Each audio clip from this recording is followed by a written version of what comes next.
You're listening to The Upland Rookie, a podcast presented by Onyx Hunt, Final Rise, and Inukshuk Professional Dog Food.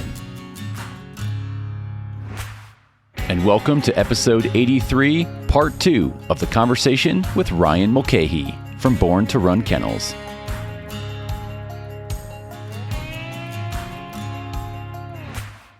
And this podcast is also presented to you by Onyx Hunt, the most comprehensive public and private land ownership data mapping tool in the world. Many tools and layers like crop types, tree species, waypoints, and so much more. The Onyx Elite membership is going to give you a ton of access to a whole bunch of benefits, discounts on awesome gear. If you're not using Onyx Hunt already, I highly encourage you, get over to onyxhunt.com and sign up today. And be sure to check out Inukshuk Professional Dog Food, the only sporting dog, high-performance dog food I'm feeding my string of dogs. Have been using this for several years, and Inukshuk has delivered and lived up to and surpassed all the hype you've been hearing about online through friends, kennels, breeders, all that. And it has just been a high-quality premium food. I've been able to cut back several cups of food for my dogs, still keeping weight on them during season, during trialing, whatever it might be. These dogs are in the best shape they've been in, personally, in a long, long time. And thanks to Inukshuk Professional Dog Food, they have 4 incredible formulas. Check them out at inukshukpro.com. And last but not least, Final Rise Gear. I am so pumped and proud to be representing the Final Rise brand. They have been producing year after year quality premium upland gear that is made for the hunter, the bird hunter who is putting on miles after miles, season after season, and wants gear to hold up to the elements of how you are hunting. You got to look no further than finalrise.com. Check out the Summit vest, the Summit XT vest, which is brand new, the Sidekick vest, as well as the Legacy. So many vest options, which are totally customizable. I'm pretty darn confident you're going to find something that works for you and your setup. So check them out at finalrise.com. Yo, what's going on, everyone? Welcome back to the Upland Rookie Podcast. This is part 2 of the conversation with Ryan Mulcahy from Born to Run Kennels.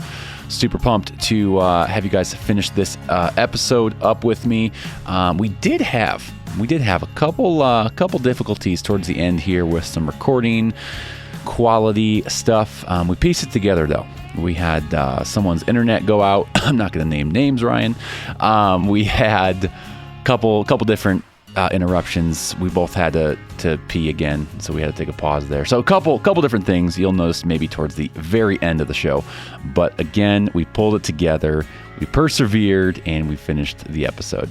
So I hope you guys enjoy this one. I've just been really appreciative of Ryan and just his knowledge and his experiences, kind of really breaking them down and sharing them with me. I love getting other perspectives and thoughts, and Ryan's always pushing me with things and how I think about dogs and intelligence and breeding and really, what you're looking for in a bird dog to reproduce a breeding, or what you're looking for to reproduce in a dog.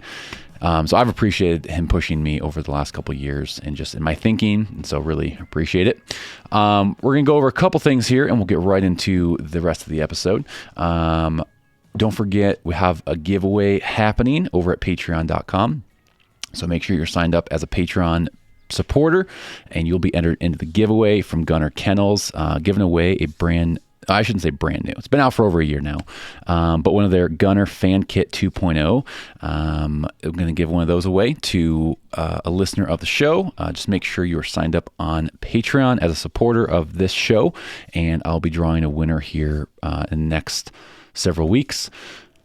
Great fan kit, durable. It's going to last. Got an incredibly long battery life, which is really nice. And you can pretty much mount it to any kennel you have. So that's another perk. Of course, if you have a Gunner kennel, that is going to be even better. But Gunner Fan Kit 2.0, going to give one of those away, as well as an Upland Rookie hat to one of the Patreon supporters. So go get signed up if you're not already. I'm also going to I have not done one of these in forever. Like, I can't remember the last time I read a listener review. Cannot remember. So we're going to scroll through here, and I'm going to pick one. It's back in November. Geez, that was a while ago. Okay. We're going to read this one. It's titled What I Was Looking For, from JB Nelson, 09, back November 2022. It says, not a new bird hunter, but just got my first bird dog. This will be her first year, and I've been nervous. This podcast has really helped motivate me to get over my hesitation to travel to get on some birds. Awesome content. I live in North Texas, and driving is really the only way to get into wild birds. Thanks for putting this podcast together. It was the exact thing I was looking for. Well, thank you very, very much for putting that review out there, taking time to kind of let me know what this podcast has meant to you, what it has helped you accomplish. And so other reviews like this, guys, this is the stuff that again, helps me keep a pulse on how the show is doing. How is it connecting with you? Whether, like this listener here, they're not new to bird hunting. They picked up their first bird dog recently. That's what I love. I love that this show has been able to connect with those who are brand new to the sport, but also those who have been doing it a while. I talk with listeners all the time who are, I would consider, just pros or veterans of upland hunting. They've been doing it forever, have developed some amazing dogs, and they're listening to the show and they're taking something away from it. Maybe it inspired them to try something new, to explore a new area, to get back into hunting, whatever it might be. And then, of course, the new hunters out there, the new people who are just getting into the sport, picking up their first dogs. So that's kind of the heartbeat of why I love doing this show, is connecting with listeners from such a broad range of experiences, backgrounds. So if you guys have not already left a rating and review on Apple Podcasts, I would greatly appreciate. Just take less than a minute, head over there, leave a review, and that little star system that they have on Apple. You can also do it on Spotify. I think they just have a star system over there. Would greatly, greatly appreciate it. Again, thank you for writing that review. I don't know what your actual name is. Nielsen, his last name maybe? Yeah, that's what it's titled. So send me your address, though. I'll shoot you off a sticker if that was you who wrote the review. And then I'll try to do some more of these reviews a little more often, maybe send out a sticker to you guys as well. So would greatly appreciate that. Other than that, guys, I don't have any other announcements. We got a couple great guests lined up for the spring here.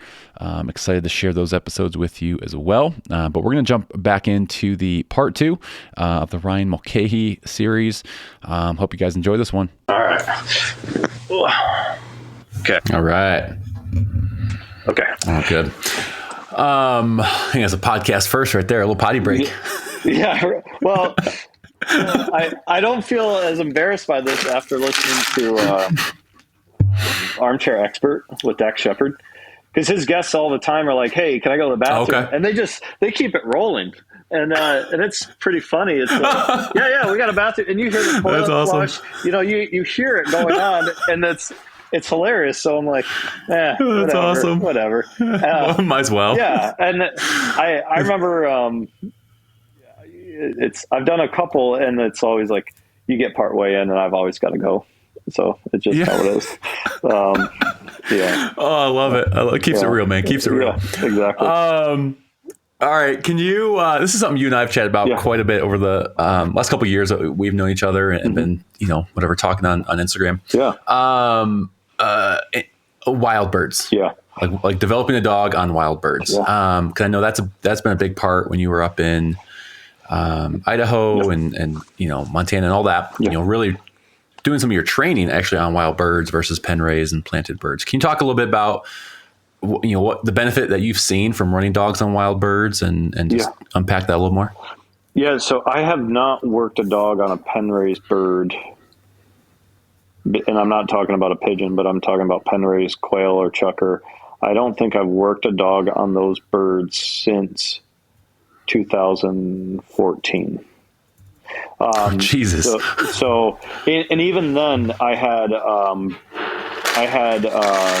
birds that I would do hanging baskets, which I learned from George. And basically I would do a whole hanging basket thing. And then, basically you hoist it up 20 some feet into a tree, and then you've already let out some birds, and you just let them kind of congregate in that area. And then you bring a dog through on your course, and you can make a controlled situation. So what I used to do is I would, instead of using pigeons back then, I would do hanging basket quail. And then I would work those birds. And then when I was done working those birds, I would drop the baskets, and the birds would go up their funnel back into the basket. And, and they had feed and water in there. And then after that, I would drive 2 miles down the road, and I'd work those dogs on grouse and woodcock.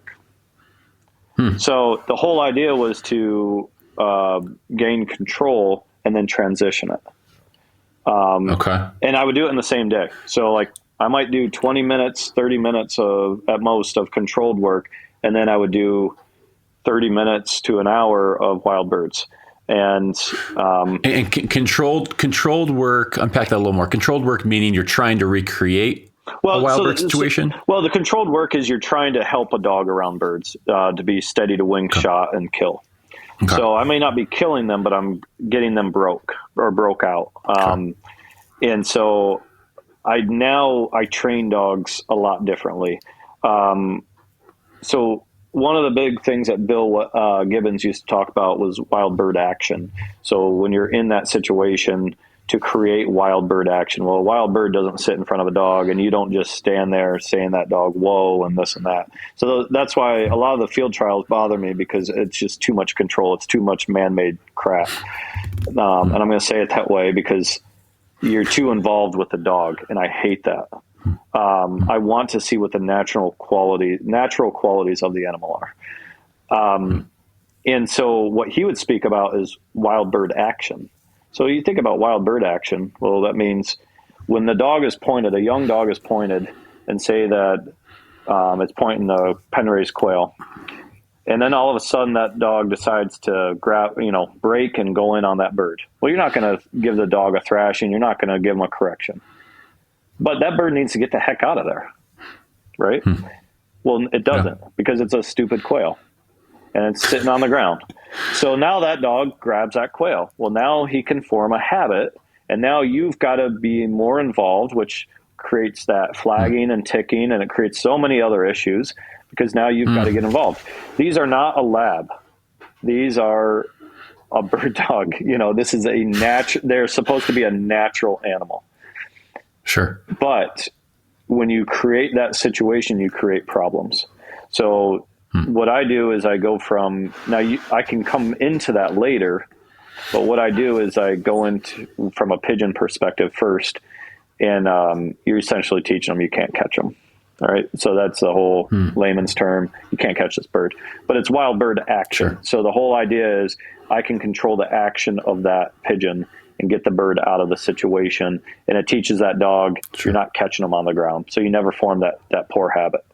Now, if you use launchers and you use them all the time and you're constantly using pigeons, you can create a lot of other bad habits. And you can also create dogs that don't hunt. So if I'm working multiple days a week for a whole year outside the hunting season, and I've got this 5-year-old pointer that I don't know why anybody that would need to have a 5-year-old dog on pigeons in a launcher at that point. To me, it doesn't matter at that point. If they're 5 years old, you've probably put enough miles on them hunting wise that they would be broke out or be steady enough. You're essentially going back, because the equation of a pigeon is just a concept. It's just teaching a concept. You point them, I flush them, I kill them, you stand there. That's it. Sure. Or birds in the air mean plant your feet. Stop the flush, right? Real easy. Sure. Because they're not hunting the pigeon, obviously. Right. And it's just you're creating like a sterile environment. It's like a test. Well, it's not even just you're just teaching a concept. So you have a sterile environment so that there's nothing else in the way of it, and then all you're doing is teaching a concept to them. When that bird is in the air, plant your feet. That's it.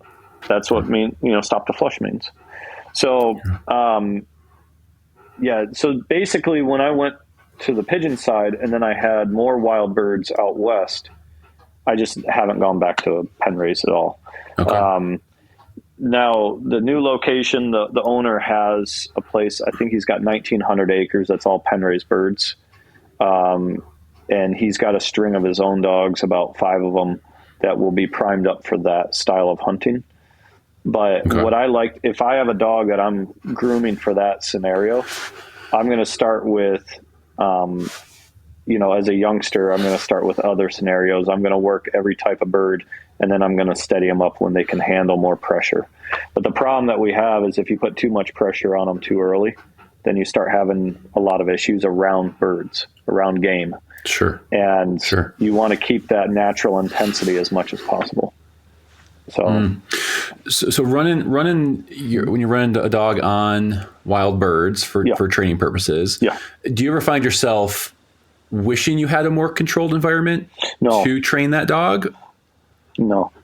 And the reason being, the grounds that I trained on, and the style that I did at different times of the year created really good opportunities. So, and I'll explain this. So being in Idaho, the biggest lava rock and the footing and everything beats up a dog's feet. Okay. We know that. Slopes beat up shoulders and hips, and different joints. But when they're a young dog doing exposure with them, you don't have tall grass. You don't have heavy cover. You might have sagebrush, but you don't have all these other elements. So the variables are really low.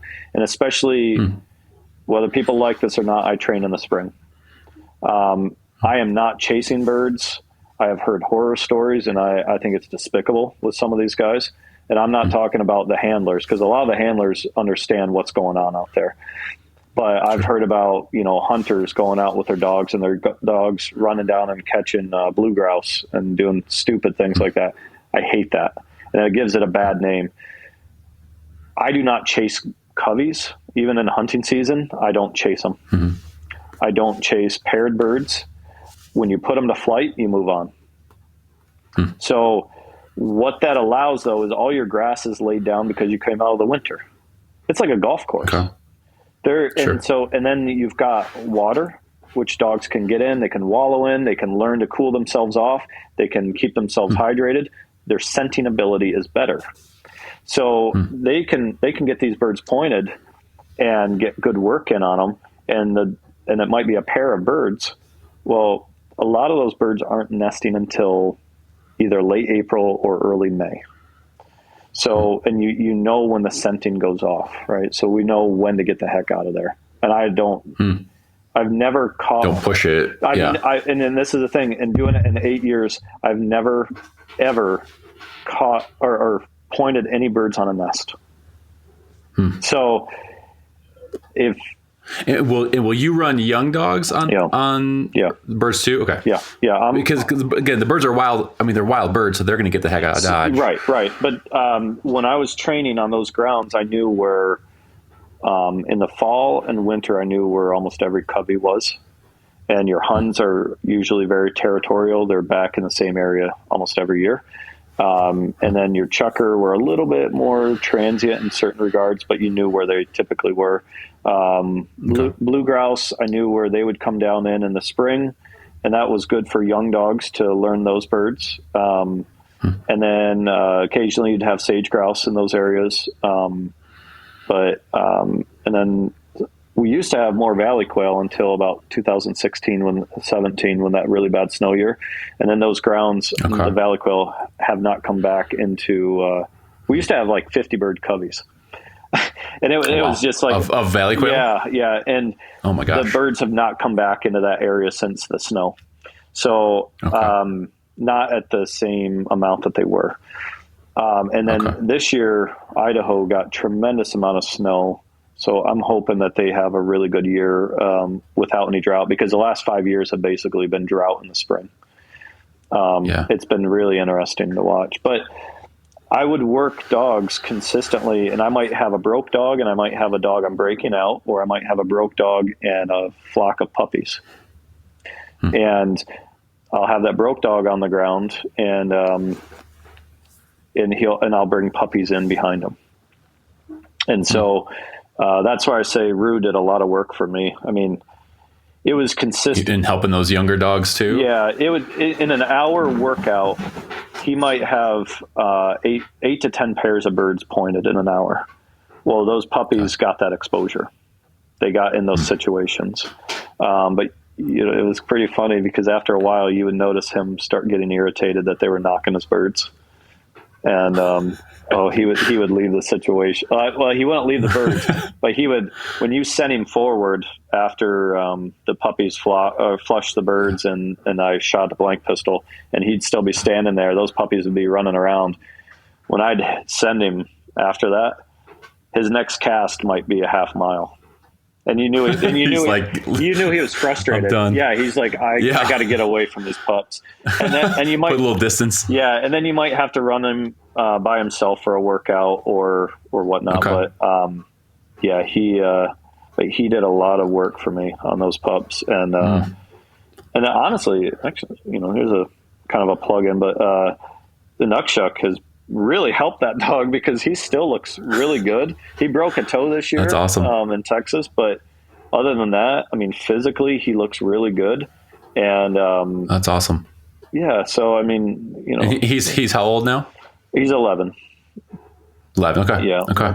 So that's awesome. Good old Nuckshuck. I know you've been running that for a while. Yeah. With your dogs now. I think we're at over 3 years now. Okay. But yeah, it's been wonderful. So that's awesome. Yeah. That's awesome. One of the things, kind of maybe part of the pen raised bird conversation a little bit. Again, something you and I have chatted a little bit about. Yeah. Kind of the field trial side of things as well. Yeah. And you mentioned that a little bit earlier.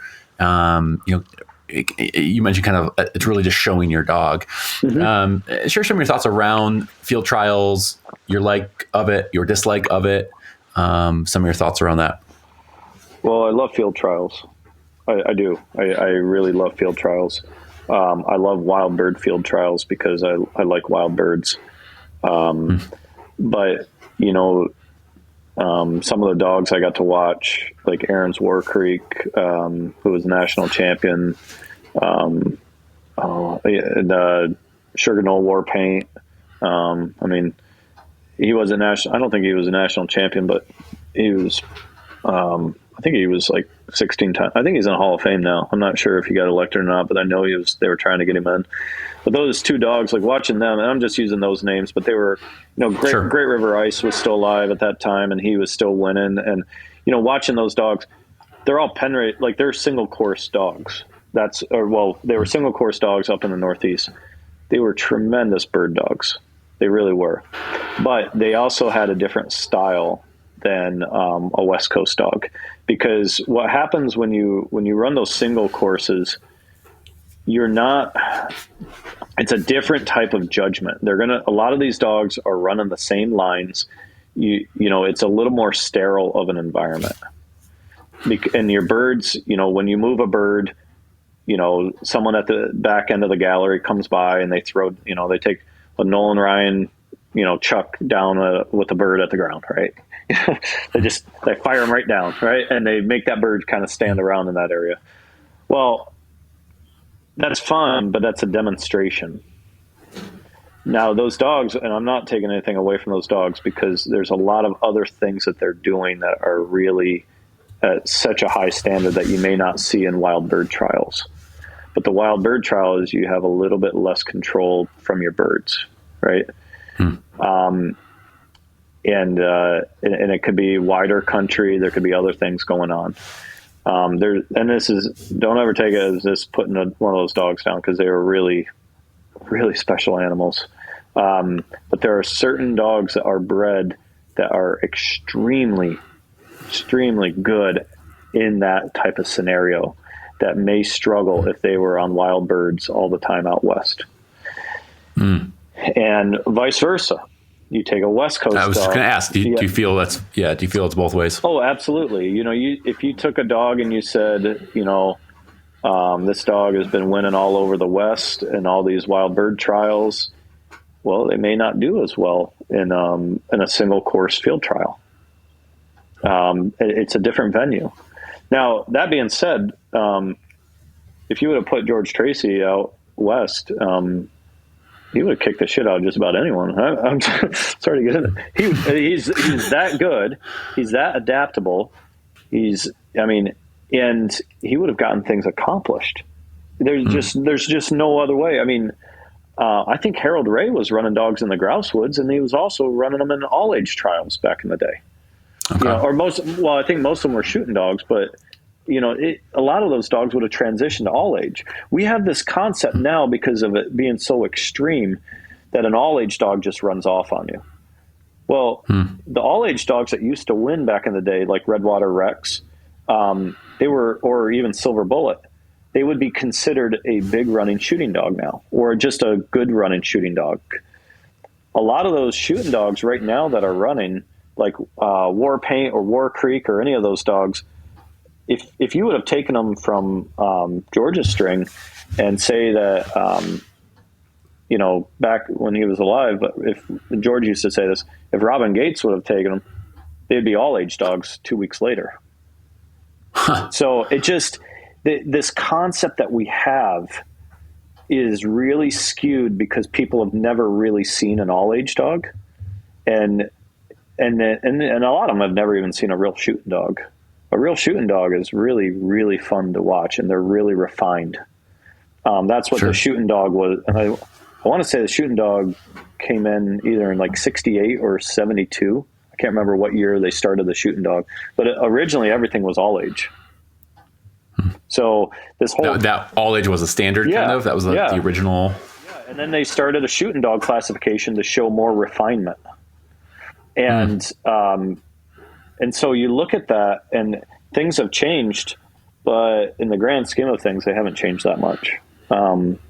The difference is we don't have the same amount of wild birds that we once did on the East Coast. And so, that's kind of the change of that field trial. So, and a lot of these guys are breeding to win those trials. Sure. So the characteristics that win them.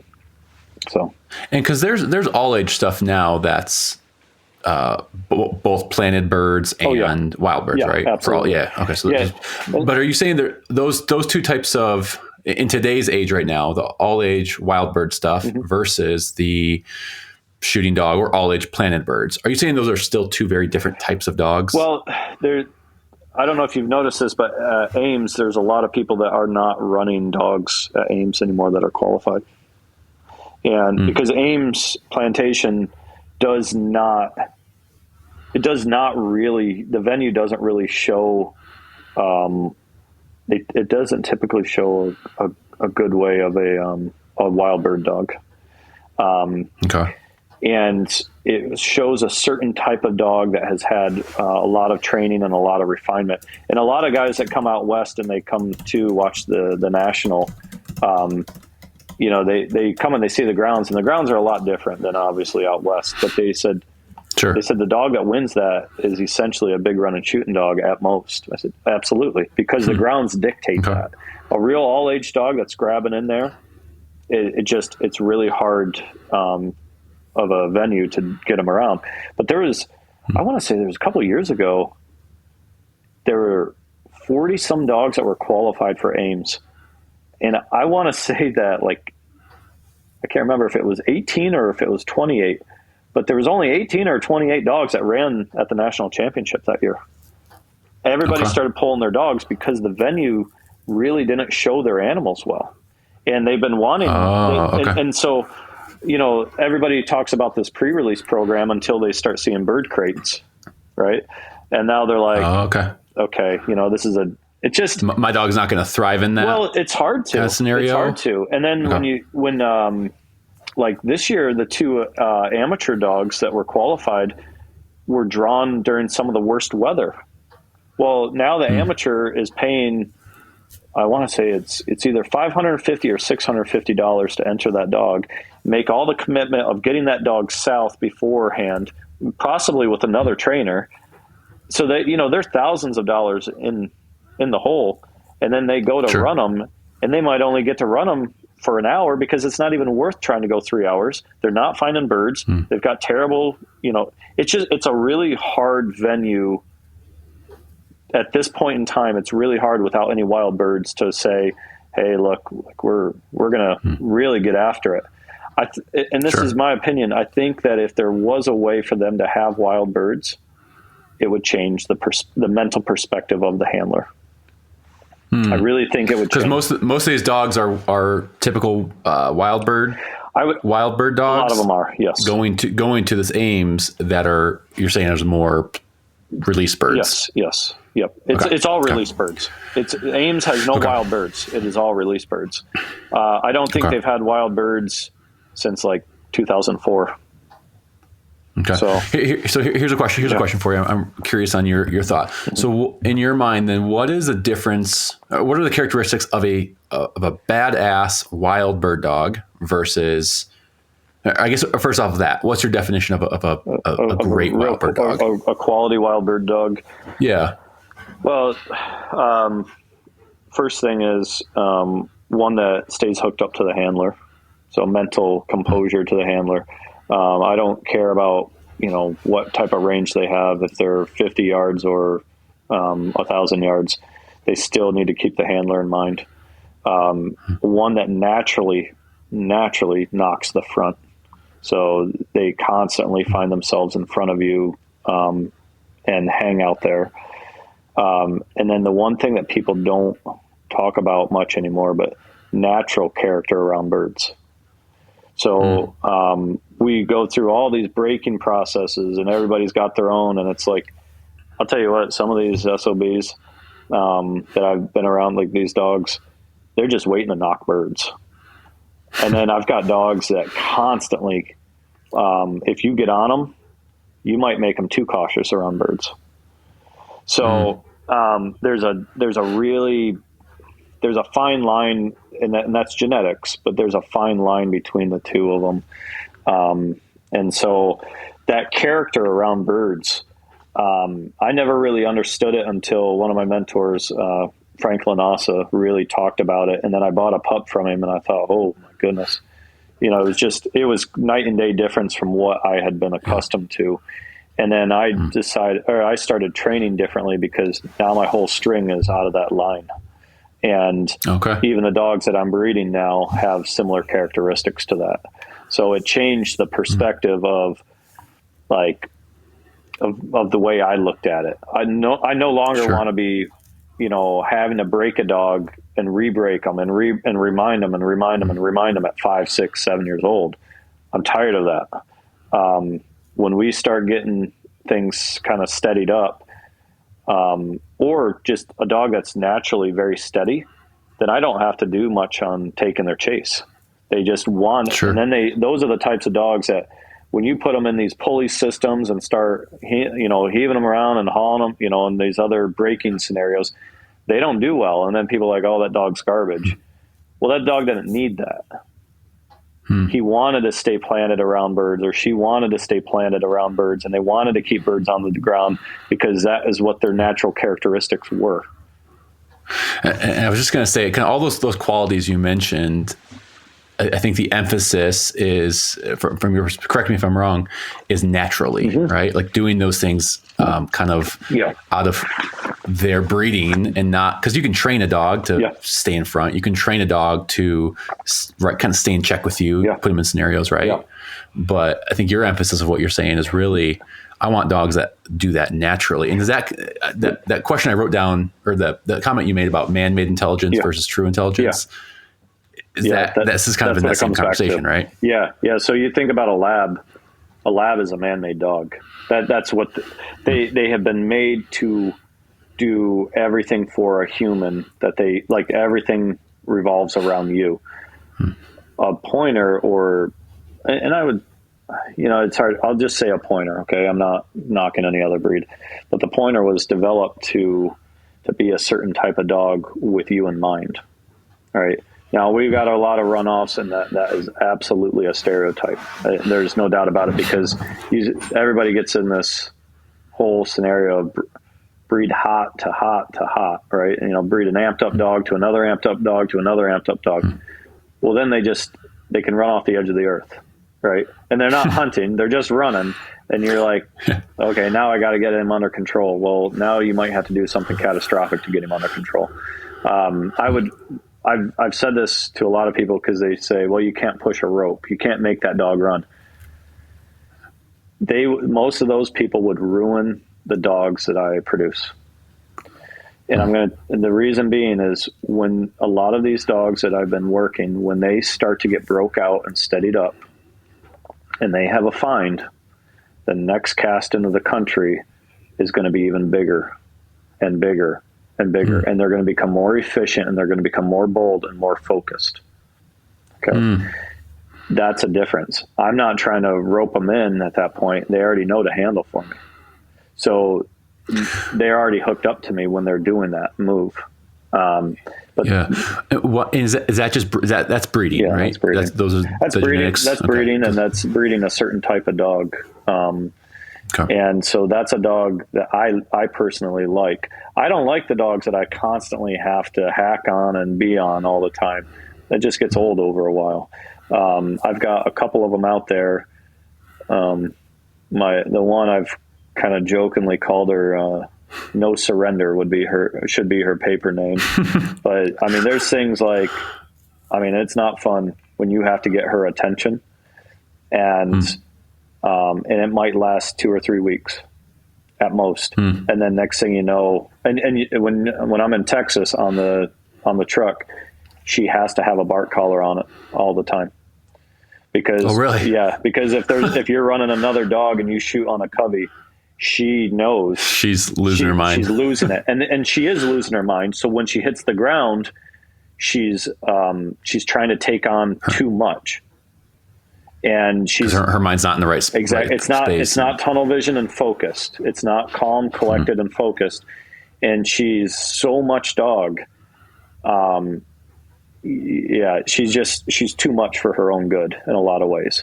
But if you keep her under control, then she's wonderful. And she's the type of dog that on any given day, because my string is quite a bit bigger now than it was 4 years ago. Now I run 8 very capable bird dogs on that truck. And so, if a dog goes through and they have 5 coveys in one day, that's a really big day for them because they might have only gotten on the ground 5 times in that day. And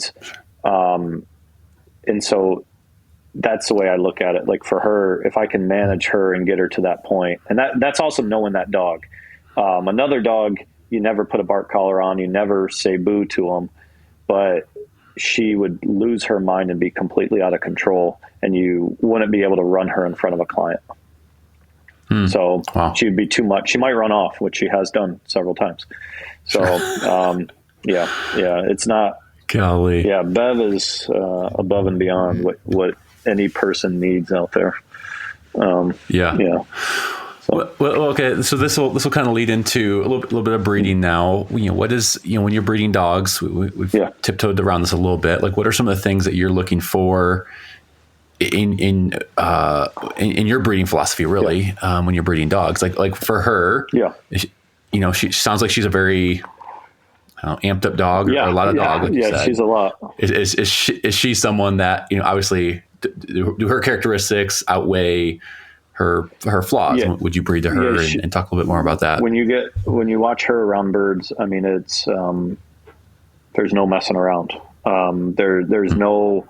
It's funny, for as amped up as she is, when she gets around birds, there's no playing. And that's the one really nice characteristic. It's like every hair on her back is standing up, but she'll stand there for 15 minutes if she needs to. Then I've got a dog named Ace, and I'll just kind of go through the lineup a little bit and explain this. But I've got Ace.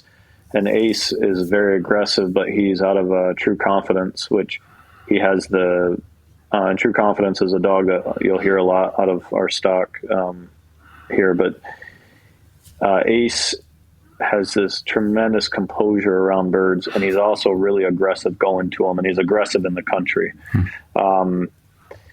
it's a really nice balance to have. And I've never bred him. I've collected him, but I've never bred him yet. And there's some things that I would have to breed around, and I'll kind of go into that. I've got dogs like Penny, which Penny was the best dog on my string 2 seasons ago. She pointed her first year on the string at 2 years old. She had over 100, I think it was 104 or 105 covey finds. And we had a really good string that year of dogs, and just really consistent dog. If it was 90 degrees that year, she would still find coveys. And that, and she's big. She's about 52 pounds. She's a good, strong dog. We produced 2 litters with her. Both have been really nice litters. And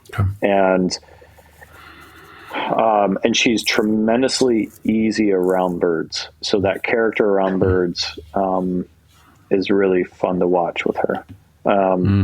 So easy, meaning maybe not as intense as the other ones. You don't have to manage her. You don't have to manage her. You don't have to, like, when she sets up around birds, you just take your time. They're going to be right in front of her. There's she's not wanting to take a step. She's not wanting to knock. She's not wanting to do anything. A lot of these dogs are like that. And her dad is one of my favorite dogs, and that's Bud. He's one of my most enjoyable to run.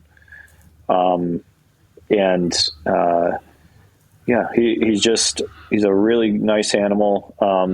He was really nice as a puppy. It's kind of, to give you an idea, it was Thanksgiving. I was running him. I was just hunting him with an older dog, and Bud had 4 covey finds in 20 minutes on Huns. And let me get in front of him 3 of the 4 times. And he broke a bone in his foot that night in the lava rock, and he was very aggressive to the country. Like, it didn't matter if you were in lava rock or what you were in. He was very aggressive. He was happily aggressive would be the term. Yeah. Not to the point of losing his head. He was very happily aggressive, maintained composure all the way through. I put him in a kennel run for 6 weeks, and I brought him out. And I mean 6 weeks. He did not come out of the kennel. He was in a 5x10 run for 6 weeks to get healed. When I brought him out, the first workout on the ground was 25 minutes. He pointed 5 coveys in 25 minutes and let me flush, and he let me flush every covey. Wow. He had not seen us. He was still pretty young at that point? He was eight and a half months old. 8.5 months. Oh, Jesus. Okay. Yeah. Oh, wow. And he had not been worked. That's the thing that so what I'm looking for with this breeding is dogs that are not reverting. I don't have to work the same concept 20 times over for you to get this. That's a dog that should never be bred, in my opinion, ever. Because if you can't pick it up within so much and then refine it and make it your own, we'll find a dog that will. We've got plenty of them that will. If I want more physicality, well, there's plenty of dogs to get more physicality out there. There are. But if I want a lot of intelligence, that I'm looking for certain character, and that character goes very far, and it passes down. It passed down with Penny, and then it passed down in another litter. And that's not saying that he dominated it, because those 2 females were very, very good in their own right. So I can only hope that he complements what they are. I cannot expect him to dominate the genes. I just don't. But yeah, he's a really nice animal. And it's not saying he's the best. I'll never say that about any of my dogs, but I enjoy running him the most. So, that's, So when you're breeding, are you, you said like a lot of people will breed like a hot dog to a hot dog. Are you looking for, let's say you have a awesome male in all areas, and then a female, are you looking for a female that's very different to that male to get some, based on what you're trying to breed for? Or are you like, hey, I want a strong male to a strong female, Yeah. it is what it is. Well, We're going to get great dogs.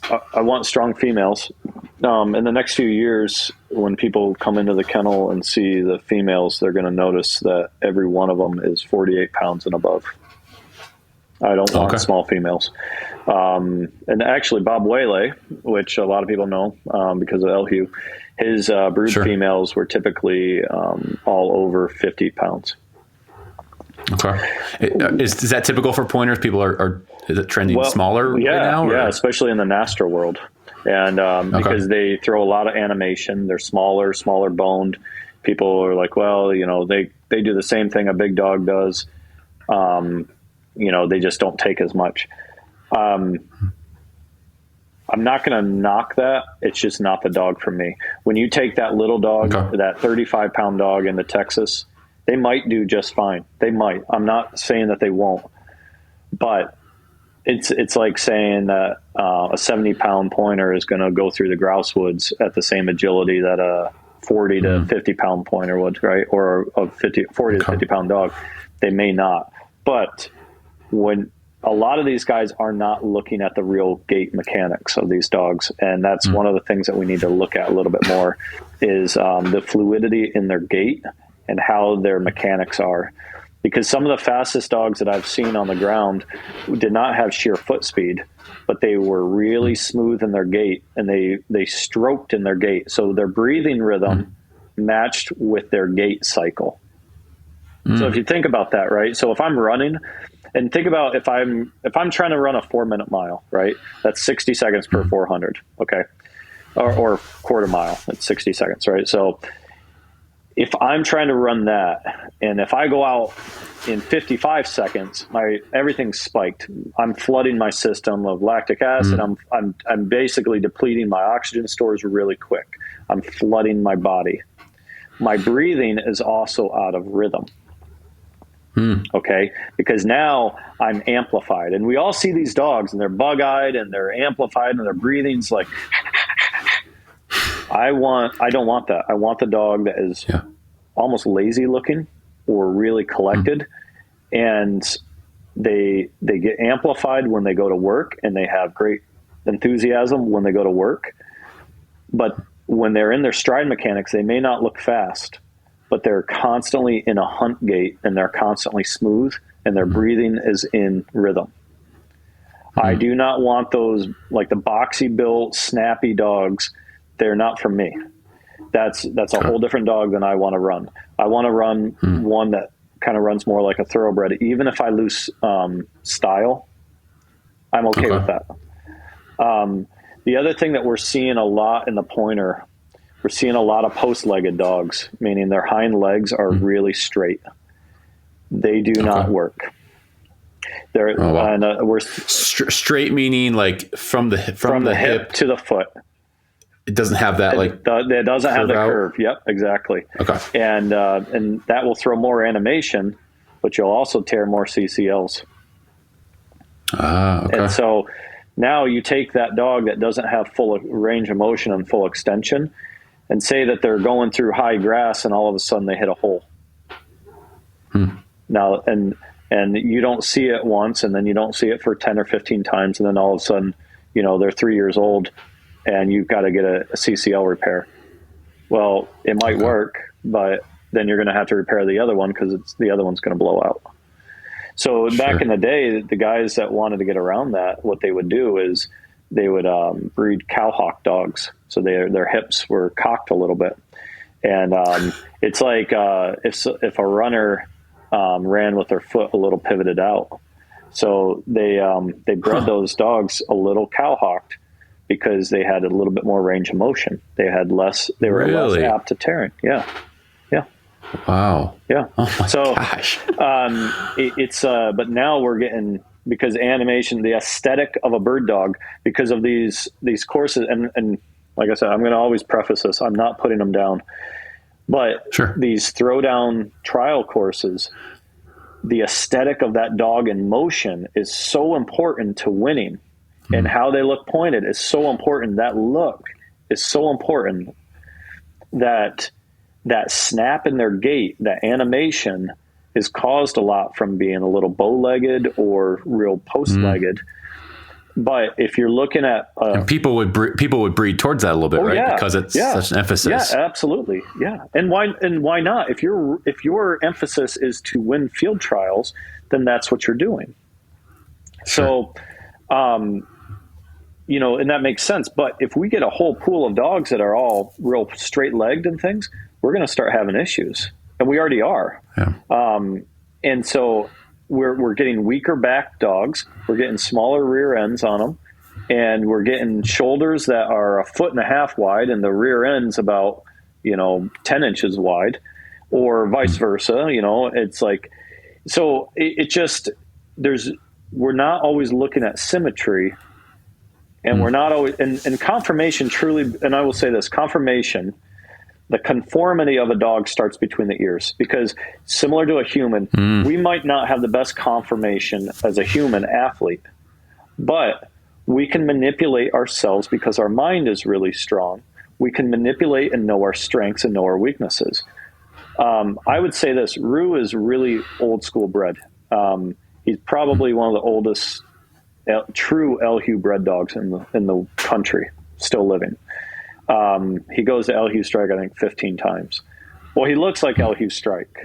He's got the old houndy look. He's got the sickle tail. He goes back to Redwater Rex, I think, 4 times within 4 or 5 generations. He's got that old school structure to him. Well, that dog never had anything significantly happen to him until he was 10 years old. So, wow. But in order he couldn't compete in today's world. And I'm just going to say, unless he was look wise, exactly. Okay. Look wise, in a trial setting, yes, he could not compete with those dogs. But if you breed him right, in a few generations, you might be able to change things ever so slightly and keep the mind of the dog and keep the intelligence there. Yeah. So that's kind of what I've used him for. I'm not saying it's the end all be all, but it's what I'm personally doing. But I guess if it kind of to round back, I don't ever want to put I think going to the shooting dog national or any national championship for anybody is really, really important that follows the sport. The shooting dog national is incredible. You've got 80 dogs that are in it. It's a different qualifying standard. The 80 dogs you could watch performances on for 90 minutes.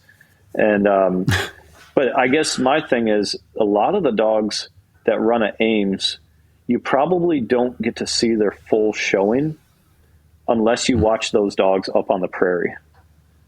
And a lot of them are really incredible. They're incredible athletes. That's like watching the thoroughbred, and the shooting dog might be like watching a really good quarter horse, right? Okay. And so you're watching these thoroughbreds, but in that venue, you may not really get to see their whole abilities, if that makes sense.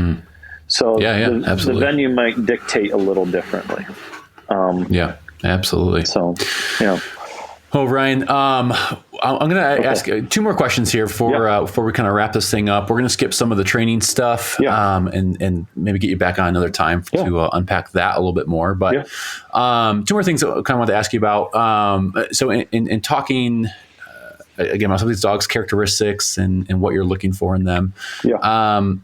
I would like to ask someone, especially someone with some of your experience and knowledge that you've been around bird dogs now. When you're picking a puppy out, say you raise a litter, the genes are good, genetics are all great. But what are you looking for? Say you could pick a puppy to keep from that litter. What are some of the things that you're looking for in a very young 8 to 12-week-old pup when you're picking one out to say, hey, I'm going to keep that dog? What are some of the things you're looking for? So every year I do buy puppies outside of my stock. I have to. I need to stay up on stuff, and there's things I'm curious of. So a lot of times I've picked, they've all been females. A lot of times I have picked the biggest, I watch their personalities, but I pick the biggest boned female that I can. So I'm looking for body and bone and consistency throughout the body and throughout the bone. And that's the conformational side. I'm not looking for them to be wide elbowed or something like that. But I'm looking for consistency. And from the tip of the tail to the feet, and to their head and structure. The next thing that I'm looking for is, what are they size wise compared to the rest of the litter? Because like I said, you start breeding small dogs to small dogs, you're going to continually dwindle it. So it's going to shorten up gradually. And then I'm looking for their personality, and I'm looking how they move. So there's a lot that you can tell at that age, but there's also, if I'm going to that litter, I've already done my research on why I'm going to that litter. So, that side, when people are like, well, you look at the personality and this and that, well, you're already going to that litter for a darn reason, Sure. So when I have gotten multiple pups out of Miller's Unfinished Business, and I've loved the personality out of both of them. And I would say for people, if they wanted pups out of Unfinished Business, you should get some, because they hunt and they're really nice animals to be around. But that's what I'm looking for, is movement and how they move with their mind. And and then when if they're a little bit older, are they relaxed in their movement? So think about, it goes back to how you move as a runner or as an athlete. Are you amped up and then you just stop and look for a direction, or are you relaxed in your running and breathing in your gait? And that goes a long way with the mind being able to cope with everything else that's going on when they're on the ground. So how they're moving, how they're acting. If we go all the way back to watching like Secretariat, and everybody's watched the film for the most part about him, but you watch how he used to move in his gait, and people say, well, he had an enlarged heart, he had enlarged lungs.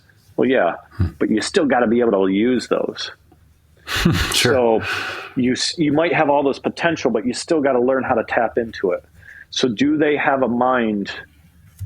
And that's what I'm watching, how they move and how they use their mind within that. So that's great. That's great, man.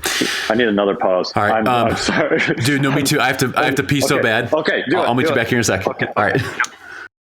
Well, that's awesome, Ryan. Can you unpack again something you and I've kind of chatted about over the years is roading dogs, and I've loved your just kind of intentionality behind roading.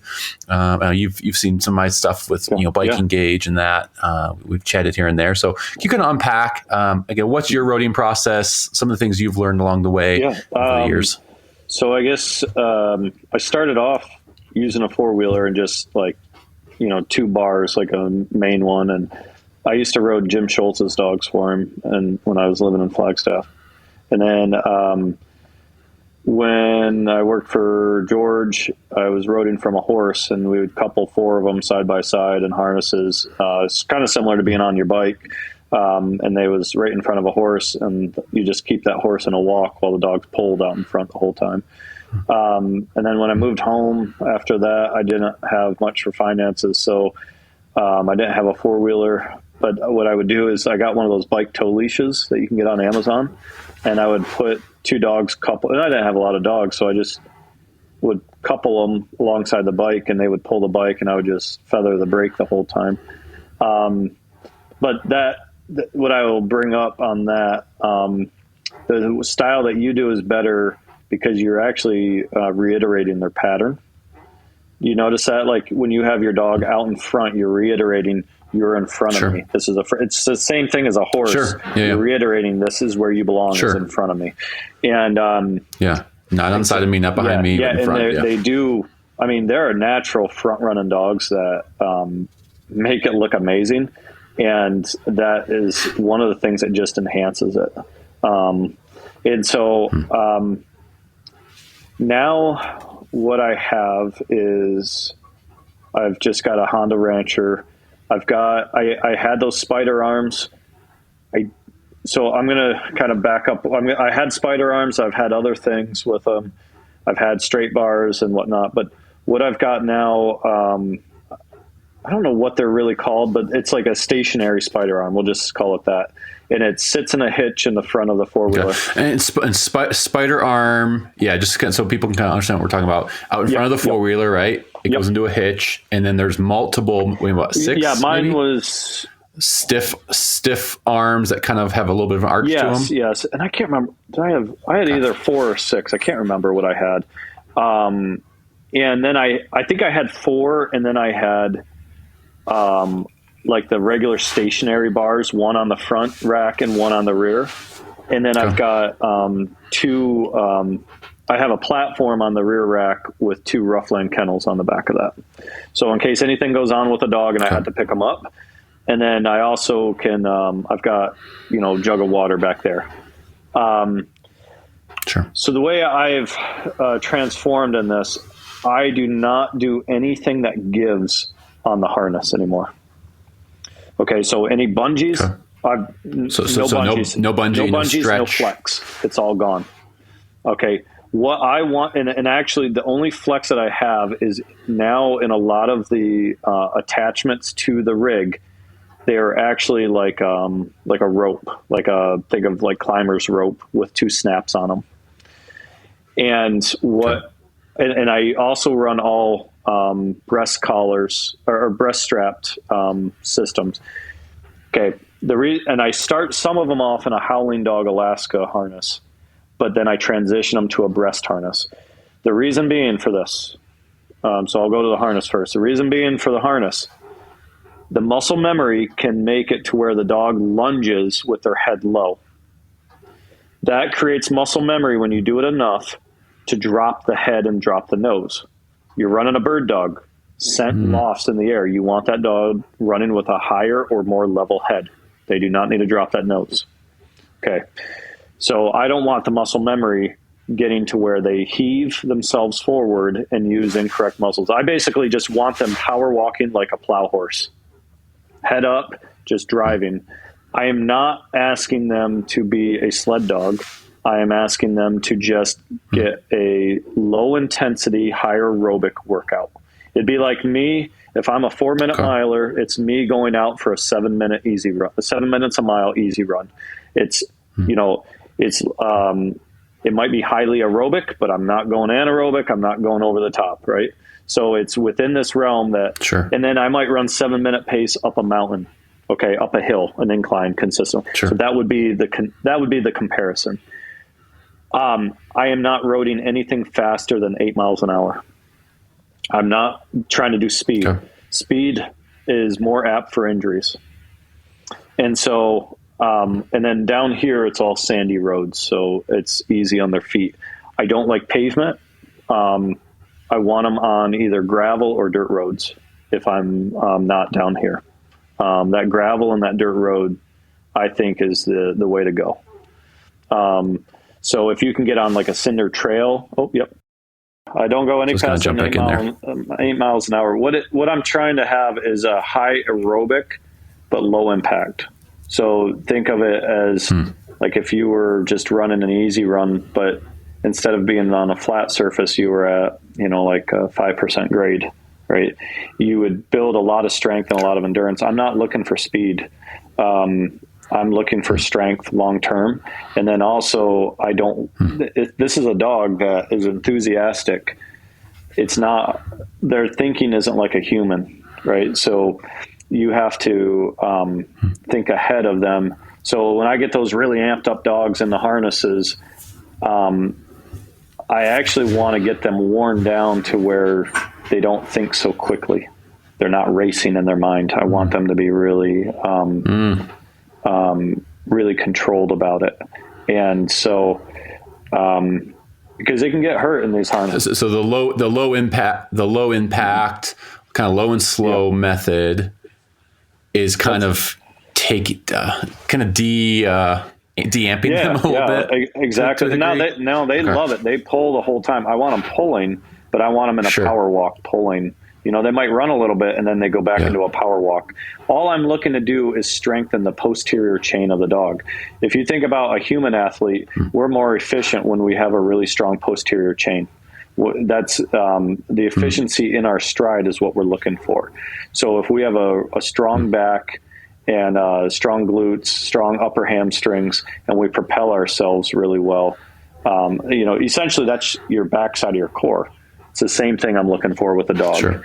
And so that's not they're not sled dogs. They've got a different purpose. And so the running style is what I'm trying to have that harness positioned on them to keep them upright so that they keep, Sure. Yeah, if that makes sense. So here, it totally does. Here's a question for you. So why would someone not just let their dogs free run versus do a roading workout? Is there, if you have the space and land to let your dog free run, would you just recommend doing that, or is there such a benefit to doing some roading like you're talking about? There's a benefit to the mental aspect of roading. Okay, and I found this when dogs were just free run without birds. What do they get used to doing when you go to hunt? They get to run without birds.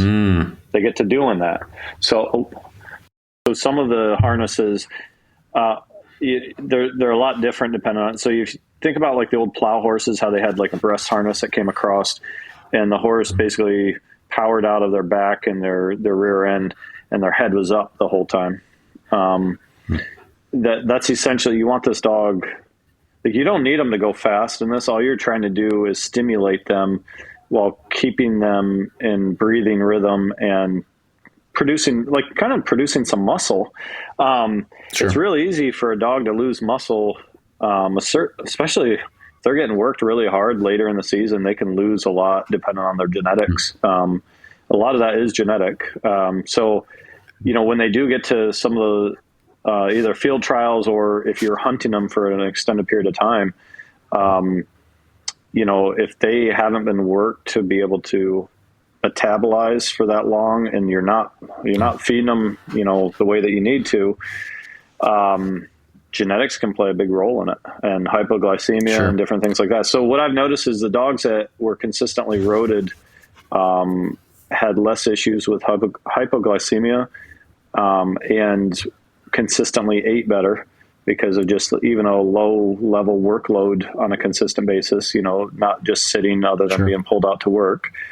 And I've just, mental and physical sides have been overall better, but the free running side of it is, I think, what we're kind of discussing. The free running side is fine, but the problem is if you're free running them a lot, then what happens is they get used to hitting the ground without focus. And so if you have a task, if your dog is like on a lead and you're walking around, and they were used to that, well, they know that the scenario is, well, I'm not hunting right here. My mind is off that subject. But when I transition to the field, what I'm saying is the free running kind of blends things too much. And that for me, and I know that they can come out of it and people will say this and that, but they can also form a lot of bad habits by just free running. And so for me personally, it doesn't work as well. That's just all I can say. It sounds like you've seen a benefit from doing a controlled workout on a roading harness. Yeah. With your roading, how typically, this might vary, but how long are you going? Are you going for distance? Are you going for kind of a short, like, hey, we're going to knock this out in 20, 30 minutes? So I start up and I build up. So if I say that I started at like in June, right? For the first few weeks, I might only be going 20 to 30 minutes. I'm not looking, we're not trying to hit a home run. It's like strength training for a distance runner. So strength training is just to add to refinement of what the person naturally does. I'm not trying to take away from what their natural ability is. So if I can just garner a little bit more, then it helps them. The problem is some of these dogs are, and I mentioned it before, they're so dang physical. And I'm not just saying what you look at, but they're so physical. I mean, some of these pointers have been taken up, and used in a breeding programs for sled dogs and things. And I would even say this, I've actually seen some setters that were as much or more physical than pointers. And good Lord, I mean, they're just monsters in a damn harness. I mean, they are. and the setter in particular, or setters in particular I've seen, I'm just like, you're blown away with this animal.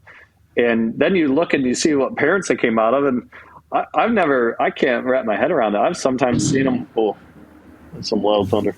I've sometimes seen it where, they come out of a really small female, like a 35-pound female, and an average sized male, and then you get a 60-pound setter, and I'm like, wow. And then they know what to do with it. Like, it's pretty amazing. Yeah. So I guess with a lot of this stuff, you're trying to just refine what is naturally there and bring out a little bit more ability.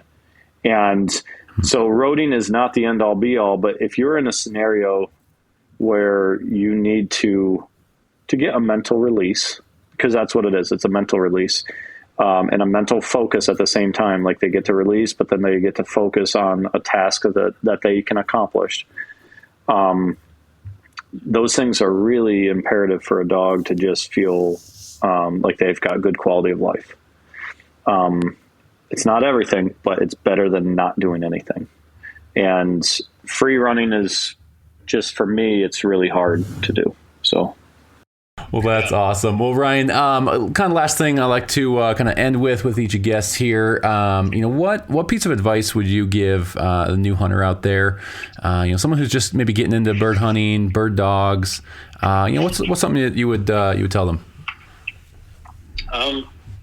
I guess whatever attracts you, whatever style of dog or whatever style of hunting attracts you, seek out the people that have similar personalities to you, and that are in the sport already, and kind of find that mentorship and then go from there.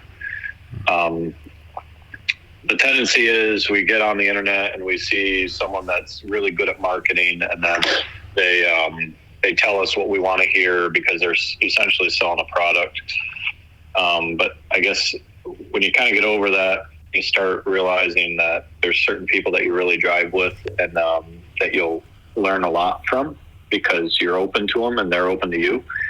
And I guess when you find those people, really try to learn as much as you can and enjoy it, because it's just like anything, you'll be going with the grain instead of against it. And so that's really good. I think overall, regardless of me being critical about things, as you've heard the last 2 hours, I really, really enjoy dog work. Yeah. I enjoy watching athletes. And so the people that I hang around are also like that. But I also enjoy watching people hunt, and I enjoy watching them get enthusiastic about their stuff. So I sound like a curmudgeon half the time about it, but it's like, that's the joy that they get out of it. And, I'm really quite happy for them for that, because they need it in their life too. Yeah. And so, find what makes you joyful when you're doing it. Sure. I love that, man. I love,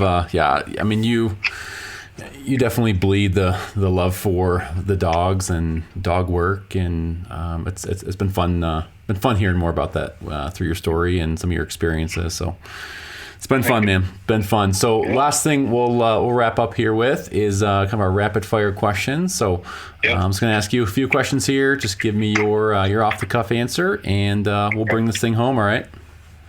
Mm-hmm. All right. So for you, what came first, the dog, the gun, or the bird? What's your guess? I'm pretty darn confident in the dog, but you tell us. Yep. You got it. Yeah, the dog. I had a feeling. And the gun comes last. Okay. The gun comes last for me. The dog and the relationship of dog and the bird are so fun to watch for me, and it's so important. So, are you one of those guys that'll just run your dogs and leave the shotgun in the truck sometimes? Yeah. I even during the hunting season, if I'm up north working dogs, I actually had a sling made for the side by side. Okay, no, so nice. I sling it over my back, and I have a blank pistol on my hip. that's how I work dogs That's awesome. during the hunting season. So if a young dog needs to have a bird killed for them, which they all do, Sure. then I can step in when they're doing things right, and I can kill them a bird. And then I can go back to the blank pistol. There you go. That's awesome, man. That's awesome. All right. So when you are hunting, when your goal is to say, hey, I'm going to kill a bird, what gun are you carrying into the field and why? I carry the Mossberg of Europe. I carry a CZ Bob White 28 gauge side by side. Okay. And I dub them I dub their brand the Mossberg of Europe. They're just, for me. Yeah. I can, fall on them. I can do this or that. I don't feel so bad about dinging them up. Sure. To me, they're a nice enough gun for a really good working gun. Yeah. And so I'm not too fancy. Yeah, it gets the job done, and it's going to stand some abuse. So I think that's sounds perfect. Exactly. All right, for you, what is your favorite breed of dog besides the ones you ever owned? Okay, is this any breed? Yeah, sporting dog would be ideal. Okay. All right. Well, since I own a cocker now, she's out of the picture. But you picked up a cocker? Yeah, I've had her for over a year. Okay. She's really fun. Okay, I would say a Walker Coonhound, like a really good Walker Coonhound. But I'm gonna throw these in there because people think I hate on a lot of other breeds. I really enjoy wire hairs. Wire hairs, okay. Yeah, I've worked a number of them. I've really, really enjoyed them. Okay. And then, so I'm gonna. You're not gonna like. I'm gonna throw them three. Wire hairs, and then there are some setters that I really, really enjoyed. Okay. And they were just phenomenal animals. And people are gonna twist their nose up at that because they hear me all the time. But tremendous animals. But then a couple Brittany's that I've worked up really like too. Between French Brittany and American. Okay. I just enjoyed those breeds. Most of them I can find enjoyment in. It's more the individual, but the wire hairs for some reason in the last few years have been really cool to work with. Because those, I mean, just off the cuff, those seem very, very different than a pointer would be. So is it just this? Yeah. What is it about them that piques your interest? They're a killer. Okay. They're a flat out killer. That's what they've been bred for. That's what they've been designed for.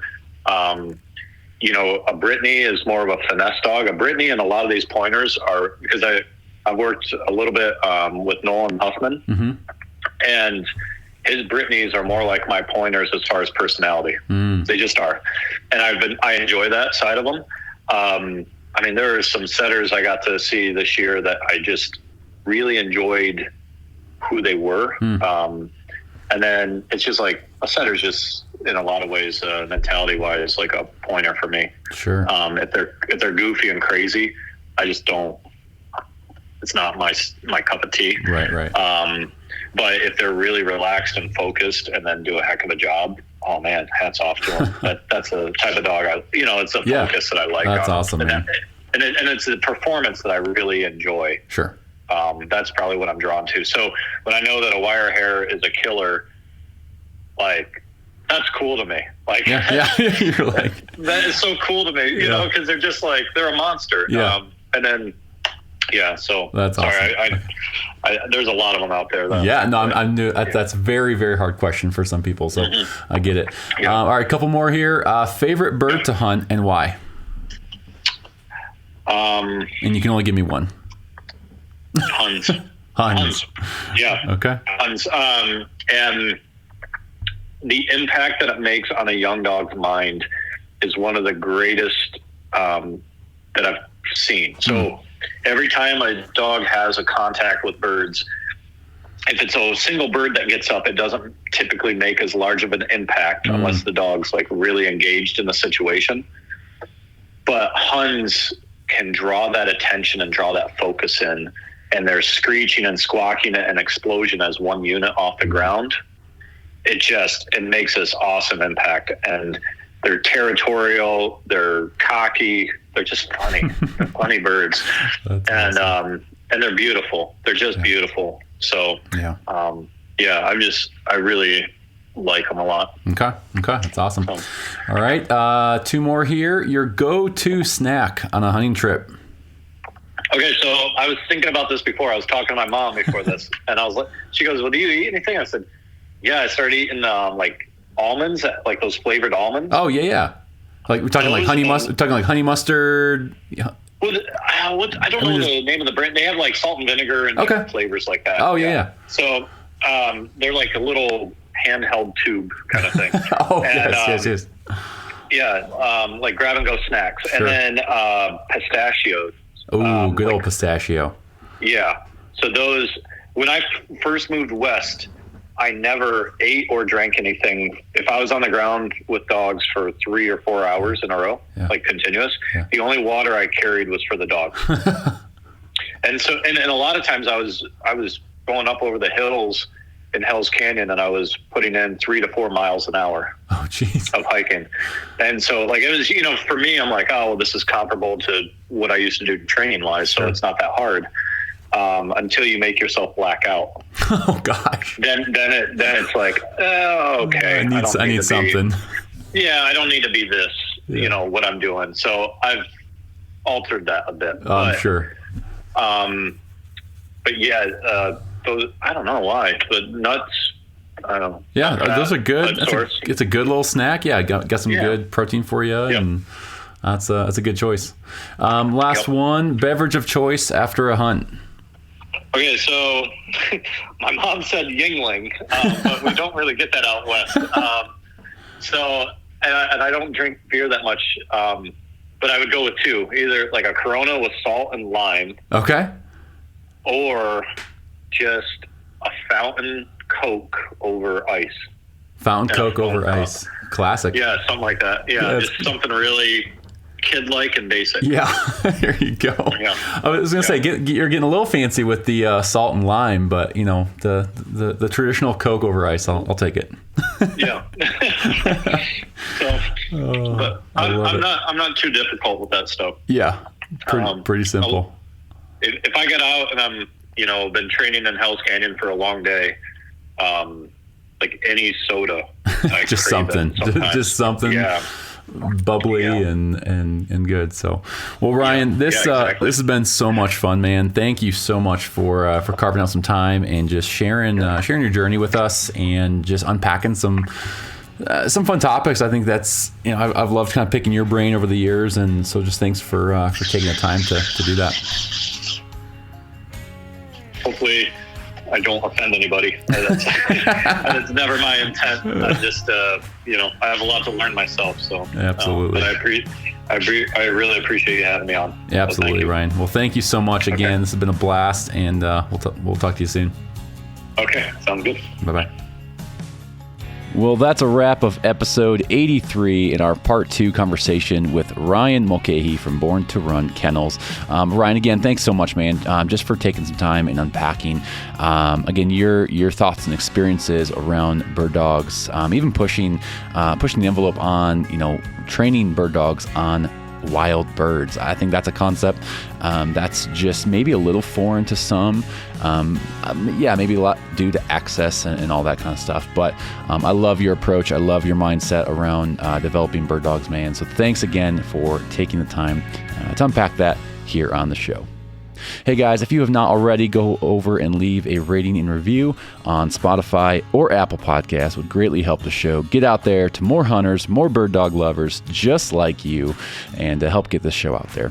Other than that, stay tuned. We got a couple cool guests here coming up in the next few weeks, and head over to patreon.com/the Upland Rookie Podcast.